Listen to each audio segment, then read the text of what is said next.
Ассалаумағалейкум дейді. Уалейкумассалам. Менің бір байқағаным, адамдар тегіс қол жууға үйренді. Бұрын дәретханадан шыққанда дәрет алмақ түгіл қолын жумайтын адамдарды байқайтын едім. Енді ондай адамдар саны азаятын шығар. Қол жуудан басқа қандай пайдалы әдеттерді атап өтер едіңіз дейді. Әрине, жаман нәрсенің жақсы жағы бар. Расында бұрындары осы кейде аэропорттың, вокзалдың дәретханасына маңайласаң, сол жерде кіріп шығып жатқан адамдардың қол жумай тіке далаға тартқанын көресің. Кейбіреулер сол тартқаннан кафеге кіріп кетіп жатады. Бұл енді адам қолымен тасиды ғой, вирусты да, кір қоқысты да. Сондықтан енді дінімізде, ата-бабамызда тазалыққа өте мән бергендіктен, бұл біз секілді мұсылман халықтарына әрине қиын емес. Өйткені біз тарихтан білеміз, мұсылман қай уақытта да тазалыққа құрылған оның діні. Ал қайсы бір елдерде моншамен алысып, адамдар жылдап жуынбай жүрген мәдениеттерді оны да білеміз. Сондықтан енді бұл онсыз да біздің қанымызда, дәстүрімізде, салтымызда бар нәрсе еді. Әлгі қонақ келгенде қолына су құй деп, кішкентай кезінен балаларға қол жууды, қолға су құюды үлгі етіп үйрететін дәстүр бар еді ғой бұрыннан. Иә, бар еді. Демек, осындай жақсы қасиеттердің көбі бұдан кейін біржолата бекітіліп бізге жақын болады деген ойдамын.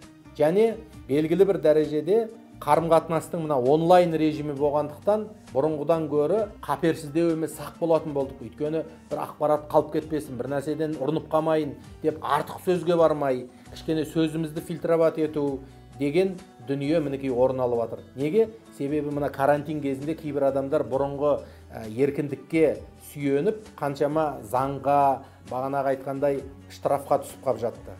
Енді кішкене біз сақ болатын боламыз.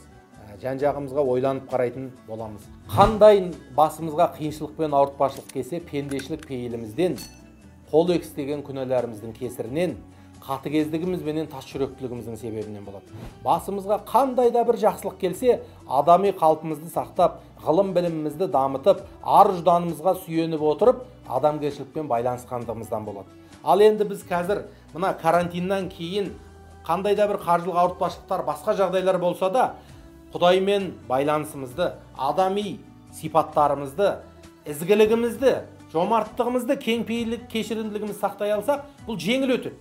Ал енді керісінше, маған қазір қиын болып жатыр ғой деп қолымыз сілтеп, бір-бірімізді бұрышқа тақасақ, онда ауыртпашылық ауырлай береді.